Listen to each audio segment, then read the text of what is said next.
अस्सलाम वालेकुम, welcome back to my channel. वो कहते हैं ना, महबूब की महफ़िल को महबूब सजाते हैं, आते हैं वही जिनको सरकार बुलाते हैं। तो आया मेरे सरकार के पास से हमारा बुलावा, अल्हम्दुलिल्लाह। बड़ी ख्वाहिश थी दिल में कि उम्रा पे जाएं और मदीना से होते हुए जाएं, और बिल्कुल ऐसा ही हुआ। मैं मौजूद हूँ दुबई इंटरनेशनल एयरपोर्ट पे और यह है फूड कोर्ट एरिया। रोटी भाई नाम की ये शॉप थी। मैंने कहा चले इनका भी मेन्यू चेक कर लेते हैं। फिर यहाँ पे KFC, McDonald's, Krispy Kreme doughnut सारे ही मौजूद हैं और कॉफ़ी एरिया भी है। तो हमने कुछ लिया खाने पीने का सामान, बैठ के हमने रिलैक्स होके यहाँ पे एंजॉय किया ताकि हम फ़्लाइट में आराम से रेस्ट कर सकें और जब हम मदीना पहुँचे तो हम बिल्कुल फ्रेश हों और इबादतों में अपना टाइम लगा सकें। जब भी हम शॉर्ट स्टे पे जाते हैं तो हम सिर्फ हैंड बैग कैरी करते हैं, दैट्स इट। हम लगेज की टेंशन नहीं पालते और इसीलिए हमने फ़्लाई दुबई से टिकट बुक्स करी जो कि हमें रीज़नेबल पड़ी। वैसे तो पीक सीज़न होता है दिसंबर में, आपको पता है वहाँ पे बहुत ज़्यादा ही रश होता है, बिल्कुल हज वाला रश होता है। और इसी वजह से हमने सिर्फ एक हैंड बैग लिया और हम उसमें अपना मुख्तसर सा सामान लेके निकल गए। फ़्लाइट बहुत अच्छी थी और हम काफ़ी कंफर्टेबली आराम से जो हैं पहुंच गए थे मदीना। और मौसम भी बहुत प्यारा था और ये आप देख सकते हैं बादल थे बिल्कुल।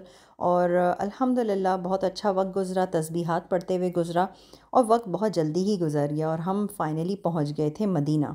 खाली हैंड बैग लेके फ़ायदा ये होता है कि फिर आपको अपने लगेज एरिया में वेट नहीं करना होता, आप स्ट्रेट निकल जाते हैं। हल्की फुल्की हमने एक जैकेट्स रख ली थी और दैट्स इट, क्योंकि मक्का में गर्मी होती है, मदीना ठंडा होता है। So finally we are in Medina and this is the Medina airport, अल्हम्दुलिल्लाह। और आते साथ हमें असर की नमाज भी मिलती है माशाल्लाह से। एयरपोर्ट से बाहर निकलते साथ आपके पास बहुत सारे ऑप्शंस होते हैं, या तो ये कि आपने कोई पहले से कार बुकिंग कर रखी हो, या फिर वहाँ पे जो लोकल्स होते हैं वो टैक्सीज़ वगैरह चला रहे होते हैं, उसके थ्रू भी आप पहुँच सकते हैं। या फिर ये बस सर्विसेज, ये बड़ी बड़ी बस देख रहे हैं आप, ये भी आपको काफ़ी रीज़नेबल पड़ते हैं। मगर बस ये होता है कि बस वगैरह की सर्विस लें तो उसमें टाइम काफ़ी लगता है, बस रुक रुक के जाती है आराम आराम से। तो हमने ली थी प्राइवेट टैक्सी और उसने हमें सेफली होटल पहुंचा दिया। मदीना में मस्जिद नबवी के सबसे करीबी होटल अच्छे रेट्स पे मैं अपनी नेक्स्ट वीडियो में बताऊंगी। हम अपने होटल से सीधा निकल के आए हैं और सामने ही ये देखें माशाल्लाह मस्जिद नबवी। एक गली के फ़र्क से हमारा होटल था जो कि हमें बहुत अच्छे मुनासिब रेट्स पे मिल गया। चैनल पे नए हैं तो सब्सक्राइब कर लीजिएगा ताकि मेरी अगली वीडियोस भी आप देख सकें। और ये बाज़ार से होते हुए यानी शॉप्स हैं इर्द गिर्द आपके, और आप इसके बीच से निकलते हुए एंटर हो जाते हैं। अजान से अगर काफ़ी पहले चले जाएँ तो मस्जिद के अंदर नमाज की जगह मिल जाती है, नहीं तो आपको बाहर पढ़ना पड़ता है। तो ठंड में ज़रा मुश्किल लगता है, कोशिश करें कि वक्त से पहले अंदर चले जाएँ मस्जिद में, नहीं तो कोई स्वेटर वगैरह। ये जो एरिया है ना मस्जिद नबवी के पास का, यहाँ पे है अनाया का ऑफिस, जहाँ से हम अगर कोई भी इशू होता है तो हम यहाँ से वो हमारा सॉल्व कर देते हैं। जैसे कि इस वक्त ऐप का काम नहीं हो रहा है जिससे रियाजुल जन्ना लेडीज़ का एक्सेस मिलता है, तो मैं अनाया के ऑफिस आई हूँ इस मसले का सलूशन लेने। रियाजुल जन्ना देखना कौन नहीं चाहता, और मेरी भी यही ख्वाहिश थी कि हम लोग अंदर जा सकें। लेकिन नुसुक ऐप के ज़रिए आपने पहले से अपॉइंटमेंट बुक करना है, आपने अपनी नेशनलिटी और सारा कुछ डालना है, तो फिर आपको बुकिंग अपॉइंटमेंट मिलते हैं। तो मुझे तो नहीं मिल रहे थे और वहाँ पर काफ़ी लेडीज़ थी जो ये बता रही थी कि नहीं मिल रहे। तो फिर दूसरा तरीका जो है, जिस तरीके से आप रियाजुल जन्ना तक पहुँच सकते हैं, वो भी मैं आपको इस वीडियो में बताऊंगी। वीडियो में मेरे साथ ही रहिएगा। कोशिश ये होती है मदीना में हम जितनी देर रहें हम दुरूद व सलाम भेजते रहें, ज़्यादा से ज़्यादा दुरूद शरीफ पढ़ें और दुआएं मांगें और इस खूबसूरत माहौल को अपने अंदर जज्ब करने की कोशिश करें। ये यादें जो हैं पूरी ज़िंदगी के लिए होती हैं और वहाँ की हर एक बात बात में बहुत याद आती है। पहले तो आबे ज़मज़म के कूलर्स बाहर भी लगे होते थे, अब सिर्फ मस्जिद के अंदर हैं। और हम जिसको यहाँ ज़मज़म के कूलर समझ के पी रहे थे, ये सादा पानी है। ज़मज़म जो है अंदर मस्जिद में है, और ज़मज़म के कूलर्स में आप लोग याद रखिएगा ज़मज़म का लफ्ज़ लिखा होता है, तो वो फिर ज़मज़म होता है। तो ये देखें यहाँ से सादा पानी है, लोग पी रहे हैं ठंडा पानी, साफ़ पानी। रात के वक्त का ये हसीन मंज़र तो देखिए मदीना का, जिस वक्त ये छतरियाँ सारी बंद होती हैं और दिन में जब खुली होती हैं तो सबको छाँव दे रही होती हैं। तो ये देखें आप कितनी खूबसूरत लग रही हैं। मेरी दुआ है जो उस वक्त मेरी इस वीडियो को देख रहा है और जिसके दिल में मदीना को देख के ख्वाहिश हो रही है कि वो भी जाए, अल्लाह ताला उसको भी हज उम्रा नसीब करे। मदीना के होटल्स के बाहर ये जो बड़ी बड़ी बसें चल रही होती हैं ना, ये आपको मदीना से मक्का लेके जाती हैं और इनका रेट काफ़ी कम होता है। डिपेंड करता है, कोई बस ड्राइवर आपको 70 पर पर्सन कहेगा, कोई ज़्यादा कहेगा। अब ये एरिया देखिए आप मस्जिद नबवी के सामने का, यहाँ पे वो औरतें बाजरा वगैरह बेच रही होती हैं 5 रियाल 10 रियाल में, और लोग वहीं पे ना ख़रीद के फ़ौरन डाल देते हैं और ये कबूतर और सारे परिंदे आके खाते हैं। मगर इसकी सफाई का बहुत ख्याल रखा जाता है, इस एरिया को बहुत साफ़ रखते हैं। जैसे आपने देखा कितनी अच्छी क्लीनिंग हो रही थी, और ये दिन के वक्त देखें छतरियाँ खुली हैं और धूप नहीं आ रही माशाल्लाह। सबसे पहले तो आप लोग ये देखिए रियाज़ुल जन्नह में एंटर हो चुके हैं हम। ऊपर के फ़ानूसों को देख के, जहाँ पे सब अंबिया कराम के नाम वगैरह लिखे होते हैं, और इसको देख के ही आपको आइडिया लग जाता है कि ये आप उसी एरिया में आ गए जहाँ वो हरा कालीन बिछा है और जहाँ वो जन्नत का टुकड़ा है। ये देखिए मेंबर आपको दिखाई दे रहा होगा, सामने मुझे दिख रहा है यहाँ से बिल्कुल। इस वक्त मैं आपको मेंबर की तरफ दिखा रही हूँ, और उस तरफ हुज़ूर सल्लल्लाहु अलैहि वसल्लम का रोज़ा मुबारक और बाकी सारे सहाबा कराम भी उन्हीं के बराबर में हैं। तो ये है लेडीज़ का वो एरिया। और ये देखिए ये जो हरा गुंबद है ये उसके एंड नीचे का हिस्सा। एक नई चीज़ इस दफ़ा मैं उम्रा पे गई हूँ तो मैंने देखी कि यहाँ पे इस तरीके से इन्होंने Asian food, Malaysian food, Leibniz food, Syrian food और बहुत से इस तरह से ना इन्होंने कंट्री वाइज खानों की छोटी छोटी दुकानें बनाए रखी हैं। मगर ये दुकानों में थोड़ा महंगा मिलता है खाना पीने का, सारा सामान मौजूद है, बल्कि एक बुक एरिया भी है। ये देखिए एक बुक शॉप भी है यहाँ पे, और लोग ख़रीदो फ़रोख्त कर रहे हैं। ऐसा नहीं है कि कस्टमर्स नहीं हैं। इटालियन फ़ूड वगैरह सब कुछ आपको मिलेगा। मगर ज़ाहिर सी बात है ये बिल्कुल मस्जिद नबवी के इतने करीब है तो ये दुकानें खासी एक्सपेंसिव हैं, तो मैं यहाँ से आप लोगों को खाना पीना लेना रिकमेंड नहीं करूँ। मदीना में हमने जितनी दफ़ा भी पाकिस्तानी रेस्टोरेंट्स वगैरह से खाना खाया तो काफ़ी टेस्टी और काफ़ी अच्छी क्वान्टिटी में देते हैं एज़ कम्पेयर टू मक्का।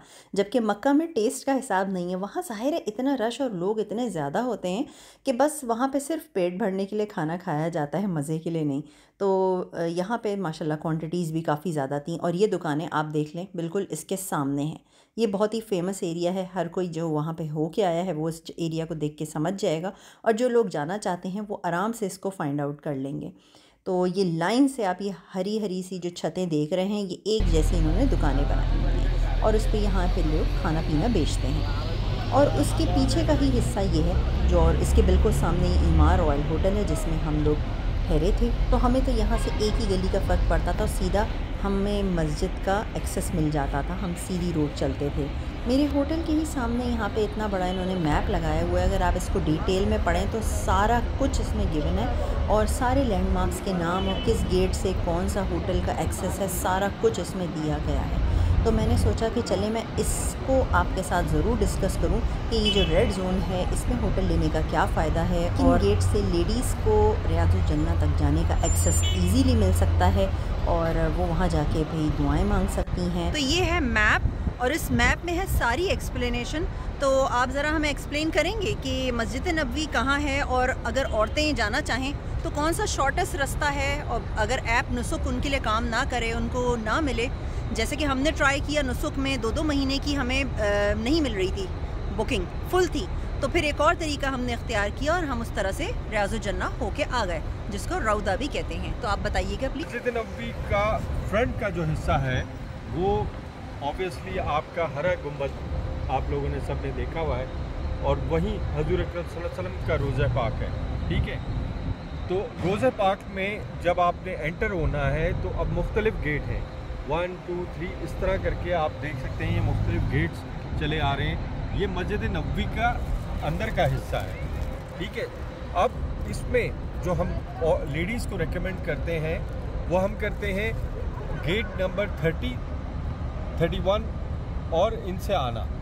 अब इसका रास्ता जो होता है, जो बाहर के गेट्स हैं, जो इनके पैरेलल गेट्स हैं, वो आता है 233, जो कि अभी एक्सटेंशन पे काम चल रहा है। तो यहाँ से आप होटल का अगर आपने लेना है तो आप ये रेड जोन में होटल लें, जो कि गेट की तरफ क्या आते हैं आपके मेनली 29, 227, 225 ये सारे गेट्स, और सबसे मेन एंट्रेंस जो होती है वो आपके 333 याद रखें, 333, 334, 335 इनके नंबर से। 333 से दाखिल होने के बाद आपको 20, 21, 22 आप बिल्कुल सीधा आएँ, और सीधा आते आते आपको मस्जिद नबवी में जब दाखिल हो जाएंगे तो आपको एक सहन मिलेगा। वो जो सहन की पहचान है उसमें अल्लाह के नाम, और आपके जो अल्लाह के साथ साथ जो आपके पैगंबर थे हज़ूर सल्लल्लाहु अलैहि वसल्लम की पूरी टीम, जिनको सहाबा इकराम कहा जाता है, उन सब के नाम इस सहन में लिखे हुए। और यही सहन जो है ये पुराने हरम की एक्सटेंशन जो कि ये बनी हुई है, और नए और पुराने में फ़र्क करती है। यहीं से पता चलता है कि आप अब वो हिस्से में दाखिल हो रहे हैं जो कि मस्जिद नबवी का पुराना हिस्सा है, जो पुराना सहन जो कि ऑटोमन एम्पायर के टाइम से बना हुआ है। ये हिस्सा में जब दाखिल होते हैं तो लेफ़्ट साइड पे आपको रोज़ा पाक मिलेगा। It will be on your left hand side. तो औरतों को आजकल के टाइम में जो एंटर होना चाहिए फजर के वक्त ख़ास तौर पे, वो गेट नंबर 20, 21, 23 से, और यहाँ से दाखिल होकर स्ट्रेट आएँ और यहीं से उनको एक्सेस मिल जाएगा।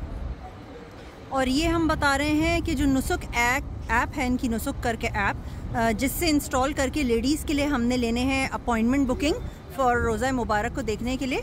तो वो अगर ना हो सके, अगर आपको अपॉइंटमेंट ना मिले, तो आप बिना अपॉइंटमेंट के इस तरीके से आ सकते हैं। आप बिल्कुल उसी के सामने जाके नमाज अदा कर सकते हैं, दुआ मांग सकते हैं। मैं एक और इम्पॉर्टेंट पॉइंट बताऊं कि ये हमेशा याद रखें, ये किंग फहद अब्दुल अजीज़ के नाम पे ये गेट भी है और किंग फहद अब्दुल अजीज़ के नाम पे रोड भी है। तो किंग फहद का जो एरिया है ये होटल्स के लिए हाईली रिकमेंडेड है, और ये नाम याद रखना भी आसान है, किंग फहद के नाम। चलना कम है जिसमें वो है। बाकी आप दूसरी साइड पे जाएंगे, किंग फैसल की साइड पे जाएंगे, वो जाएंगे तो इधर आपको कंपैरेटिवली चीप होटल्स मिलेंगे, मगर चलना ज़्यादा पड़ेगा, दूर पड़ेगा, तो वो सबसे नियरेस्ट है। फोल्डिंग स्टूल्स की कमी नहीं होती, हर जगह मस्जिद में अवेलेबल होते हैं। और जैसे कि एरिया आप देख रहे हैं व्हील चेयर वालों के लिए बना हुआ है, ज़मीन पर निशान होता है, तो इस एरिया में आप व्हील चेयर्स रख सकते हैं। यहाँ पे लिखा हुआ है मस्जिद नबवी के सहन या वज़ू खाने में अपना सामान ना रखें, वरना उठा लिया जाएगा, क्योंकि लोग वज़ू खाने में जाके सामान छोड़ देते हैं, तो बेसिकली छोड़ने की जगह नहीं है, फिर इनकी कोई रिस्पॉन्सिबिलिटी नहीं रहती। होटल से बाहर निकलते साथ ये देखें कंदूरे की कितनी अच्छी शॉप है, और इसकी प्राइजेस भी कम है, जिसकी वजह से काफ़ी लोग ले रहे हैं। और ये पूरा इसमें डेट्स एंड नट्स की दुकान है, बहुत अच्छे इसके पास हैं। और जब ज़्यादा क्वांटिटी में लिया जाता है ना, तो ये लोग कम भी कर देते हैं। अब इस होटल से बाहर निकल के, होटल के भी काफ़ी सारे एक्सेस पॉइंट्स हैं, मतलब एंट्रेंस 2-3 है। तो जो ये वाला साइड है ना इसका, ये देख रहे हैं आप, जो इसका बैक साइड कह लें, जहाँ से अगर मैं इस तरह से टर्न होती हूँ तो सामने ये मीनार दिख रहा है, मस्जिद इतनी करीब है, गली का फ़र्क है। तो यहाँ से आगे जो है ये देखें एक एरिया है, मैं आपको नीचे चल के दिखाती हूँ कि यहाँ पे क्या है। दिखने में ऐसा लग रहा है जैसे कोई ट्रेन स्टेशन है, but it's not a train station. Wheel chair वालों के लिए यहाँ पे लिफ्ट है, और यहाँ आप एक्सकलेटर से भी जा सकते हैं नीचे। तो फाइनली हम भी नीचे जाके एक्सप्लोर करते हैं, क्योंकि मैंने सुना है नीचे बाज़ार है और वहाँ पे 1 रियाल की भी कुछ शॉप्स हैं, जैसे अमेरिका में $1 शॉप हैं, और इसी तरह से यहाँ पे 1 रियाल शॉप्स हैं। तो लेट्स सी कि क्या निकलता है नीचे जाके। सो फाइनली हाँ, सही कहा था इन्होंने कि यहाँ पे शॉप्स हैं। अच्छा, प्रेयर रग्स हैं, हर डिज़ाइन हर स्टाइल की। अंदर भी पर्स वगैरह है, सामान बहुत है। बार्गेनिंग, फुल टाइम बार्गेनिंग है यहाँ पे।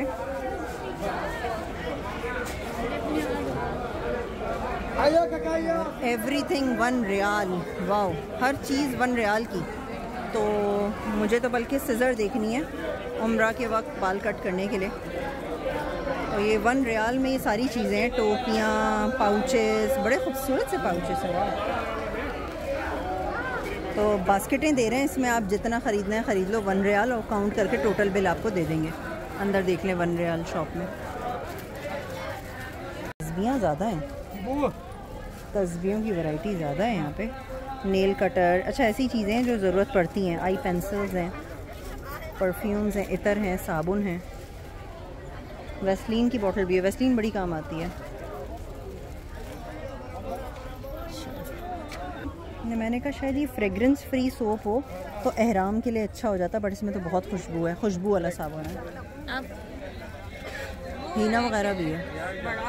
यहाँ पे तो फुल टाइम बार्गेनिंग चल रही है, जो जितना ज़्यादा ले रहा है उसको उतना ज़्यादा फ़ायदा है। बहुत खूबसूरत ये दुरूद शरीफ और अल्लाह मोहम्मद के ये मुझे लग रही हैं हैंगिंग्स, बहुत प्यारी। इसकी प्राइस पता करते हैं इसकी, कि आइडिया लगे। तो ये 10 रियाल का है ये वाला अल्लाह मोहम्मद वाला, और ये 15 का है बड़ा वाला। फोल्ड किया हुआ है, तो ये बड़ा होकर दीवार पे आप फ्रेम करा सकते हैं। बच्चों के खिलौने भी हैं, और कंदूरे हैं, अबाया हैं, स्कार्फ्स हैं, काफ़ी कुछ है यहाँ पे है। बड़ा बाज़ार है। अब सारी दुकानें 1 रियाल नहीं है, इसमें एक ही 1 रियाल दुकान थी, बाकी सारे तो 10, 15, 20 रियाल अलग अलग प्राइजेस हैं। घड़ियों की दुकानें हैं। ये मुझे सबसे खूबसूरत चीज़ लगती है कि या वॉल हैंगिंग्स ले लें जिसमें यासीन या आयतल कुर्सी या अल्लाह के नाम लिखे हों, बेइंतहा खूबसूरत लगता है। और ये देखें कितने प्यारे हैं, हर तरह की खजूरें दिख रही हैं यहाँ पे। यहाँ पे भी गिफ्ट्स हैं, सब बैग्स, पर्सेस, टोपी, mobile covers, chains, prayer rugs भी हैं। अलग अलग वैरायटी है यहाँ, रग्स में बहुत वैरायटी है, स्कार्स में भी बहुत वैरायटी है, तस्बीहां भी बहुत खूबसूरत हैं। तो ये पूरा जो है उस जगह से नीचे उतर के जो हमने देखा है वो है। चैनल पे फर्स्ट टाइम आए हैं तो सब्सक्राइब ज़रूर कर लीजिए ताकि मेरे बाकी के भी इन्फॉर्मेटिव व्लॉग्स आप देख सकें जो कि मदीना, मक्का के होटल्स और बाकी सारी चीज़ों के हवाले से हैं। शुक्रिया।